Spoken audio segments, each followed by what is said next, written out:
그래서 바로 일본군들이 쳐들어오는 거예요. 다시. 그게 언제냐? 정유년 1월입니다. 역사는 이를 정유재란이라 이렇게 얘기를 하는 겁니다. 그런데 정유재란이 일어난 일본군들이 다시 쳐들어왔는데 조선의 바다에 이순신이 없는 거예요. 어디 갔습니까? 삼도수군 통제사 이순신. 임금이 파직시켜버렸어요. 왜? 일본군들이 다시 쳐들어오면서 강화로 빠져나갔다가 다시 들어올 적에 알고 있었잖아요. 이순신과 싸워서는 이길 수 없는 거예요. 이순신이 지휘하는 수군과 싸워서는 이 조선을 먹을 수 없는 거예요.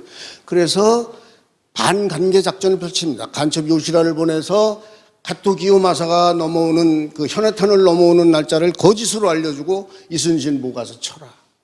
임금 선조가 농락을 속은 거죠. 그 이순신은 정부의 귀재 아닙니까? 일본군들이 그런 고급 첩보를 우리 조선에게 줄 일이 없다. 이렇게 지체하는 사이에 임금 선조가 어명을 거절했다고 파직시켜버렸어요. 삼도수군 통제사에서 파직시켰어요. 그 의금부 감옥에 가뒀어요. 도성까지 올라. 지금 종로 1가 종강역 앞에 그 의금부에 27일 동안 감옥에 있었어요. 그때 임금이 이순신을 죽이라고 그랬어요. 고문을 당하고 신문을 당하고 하는데 다행히 조정 대신들의 원로 대신들의 빗발치는 상소로 가까스로 죽음을 면하고 백의종군에 나서게 됩니다. 바로 이때 칠천량 해전이라는 게 일어나요. 이순신이 파직당하고 불과 5달 만입니다. 후임 통제사 원균이 지휘했어요. 그런데 이 칠천량 해전 단 한 번의 싸움에서 조선 수군이 완전히 괴멸당합니다. 이때 원균이 끌고 나간 군사가요, 약 2만 명 정도 돼요. 여러분 영화 명량에서 보셨겠지만 경상우수의 배설이 12척을 가지고 도망치잖아요. 그때 도망친 1000여 명을 빼고 19,000여 명이 다 칠천량에 물귀신이 되거나 실종됐어요. 이때 원균이 끌고 나간 전선이 약 160척. 이 조선수군 전체의 군선입니다. 역시 배설이 가지고 도망친 12척을 빼고 150여 척이 다 칠천량에 수장되거나 실종됐어요. 그뿐만 아닙니다. 이 통제사 원균이 죽었어요. 전사했습니다. 전라우수사 이혁기, 충청수사 최호도 죽었어요. 조선수군의 수뇌부가 다 죽은 거예요. 조선수군이 괴멸당한 겁니다. 도대체 이거 어떻게 된 일입니까? 지난 6년 동안 이순신이 단 한 번도 진 적이 없는 이 조선의 바다에서, 단 한 척도 잃은 적이 없는 조선의 바다에서 어떻게 단 한 번의 싸움에 이렇게 조선수군이 괴멸될 수 있느냐. 단지 지휘관 한 사람 바뀌었을 뿐이에요. 통제사 한 사람 바꿨을 뿐입니다. 이순신에서 원균. 똑같은 바다잖아요. 똑같은 전선이잖아요. 이게 바로 리더의 능력입니다. 지휘관의 능력, 역할, 책임, 중요성입니다. 이렇게 해서 조선수군이 완전히 괴멸이 되니까 임금 선조가 망연자실한 거죠. 그래서 이순신을 다시 불러옵니다. 소위 우리가 얘기하는 기복수직교사 재임명장을 줘요. 그게 8월 3일 날입니다. 정유년 8월 3일 날 진주 수곡에서. 그런데 이 재임명장의 먹물이 채 마르기도 전에 불과 열이틀 만에 이순신이 다시 통제사가 돼서 수군을 모으기 위해서 전라도 보성에 이르렀을 때 다시 임금이 유지를 내려보내요. 선전관 박천봉이라는 사람을 시켜서 이순신 그대는 지금 조선수군이 없잖아요. 칠천량에서 다 배도 잃고 사람 군사도 이런데 뭐 가지고 바다에서 싸우겠느냐. 그러니 수군을 폐하라는 거예요. 그래서 다시 육지 올라와서 도원수 권율 밑에서 싸워라. 이런 수군 폐지 명령을 내리는 거예요. 이때 이순신이 그 불후에 어록을 남기시는 겁니다. 금신전선 상유12. 실에게는 아직도 12척의 배가 남아있습니다. 여러분 얼마 전에 도쿄올림픽에서 우리 선수촌 숙소에 신에게는 아직 5천만 국민의 응원과 지지가 남아있습니다. 이런 플래카드를 걸었다가 정치적 구호라고 그래가지고 올림픽 정신에 어긋난다고 그래가지고 소동이 일어났던 일이 있었는데 바로 여기서 나온 얘기예요. 금신전선 상유시비.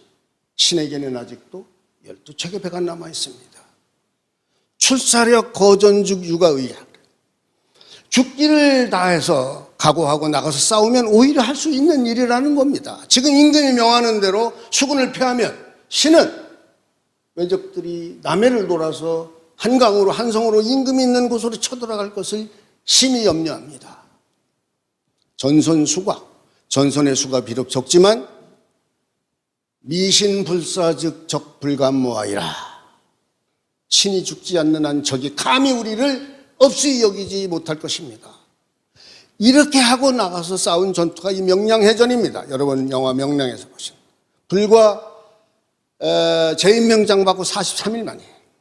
그런데 이때 이순신이 어디에 있었냐면 진도 벽파진에 있었어요. 그런데 배라고 하면 불과 12척 거세려 가지고 도망친. 근데 외적들이 어디까지 쳐들어왔냐면 벽파진 맞은편에 해남 어란진이라는 어란포라는데 거기 벌써 외적들이 200~300척이 쳐들어왔다는 정보가 들어오는 거예요. 그 이순신이 부랴부랴 진을 벽파진 명량 을돌목을 넘어서 전라 우수영 해남 앞바다로 진을 옮깁니다. 그리고 군주들 다 불러 모아요. 왜? 이제 배가 12척, 이제 후임 전라우수사 김옥주가 한 척을 추가해서 가지고 와서 13척이 됐는데 외적이 벌써 200척이 지금 어란포 앞바다에 왔다는 거예요. 근데 군사들은 이미 7천량에서 아주 박살이 났던 그 처참한 패전을 경험했던 패잔병들이에요. 도망병들이에요. 오합지졸입니다. 얼마나 겁에 질렸겠습니까? 그러니까 그 군사들을 모아서 장수들을 모아서 일장연설을 하는 거예요. 필사즉생, 필생즉사라. 죽기를 각오하고 싸우면 살 것이고 살려고 하면 죽을 것이다. 하면 된다는 도전의 정신을 심어준 것입니다. 일부당경 족구천부라고 했어요. 한 사람이라도 물목을 지키면 1000명의 군사도 두렵지 않다. 우리는 할 수 있다. 긍정의 정신을 심어주십니다. 이렇게 하고 나가서 싸운 전투가 바로 그 다음날 명량해전입니다. 불과 13척을 가지고 울돌목을 넘어온 배가 133척인데 그걸 다 무찔렀어요. 31척을 완전히 격파시키고 131척은 반파된 채 다 도망갔습니다. 이게 어떻게 가능한 일입니까? 패잔병동을 들고 도망친 12척을 가지고 133척을 10배가 넘는 중과부적이잖아요. 불가사의한 승리입니다.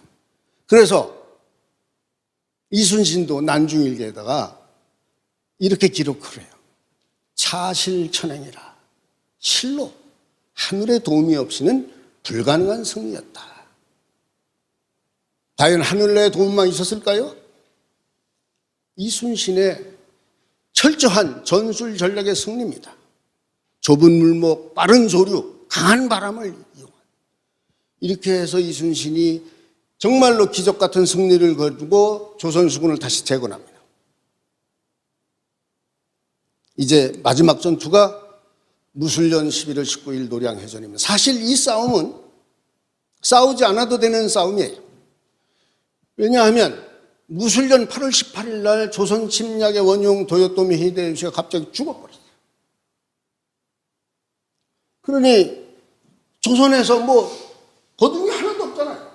조선도 일본도 엄청난 손실만 가져왔기 때문에 이제 지휘관이 죽어버렸으니까 이제 다 퇴각하라.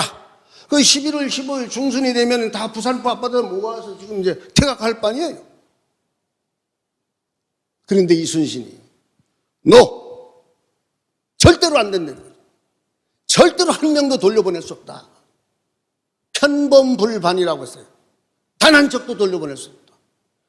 지난 7년 동안 이 조선의 강토를 짓밟고 수많은 조선의 백성들을 도륙한 저 일본 놈들을 단 한 놈도 돌려보낼 수 없다는 거예요. 그래서 다시는 조선을 넘보지 못하도록, 다시는 침략하지 못하도록 발본색을 해야 되겠다. 이렇게 각오를 하시고 전날 밤에 19일 노량해전 전날 밤에 갑판에 올라서 무릎을 꿇고 손을 씻고 천지신명께 기도를 올립니다. 자수약제라. 이 원수들을 모조리 무찌른다면 죽어도 유한이 없겠습니다. 이렇게 하고 나가서 그 이튿날 새벽 여명이 동트기도 전에 이순신이 노량해전에서 외적 300척과 맞서서 200척을 경멸. 완벽한 승리죠. 그러나 오호 통제라. 이순신이 외적의 총탈에 장렬하게 전사했습니다.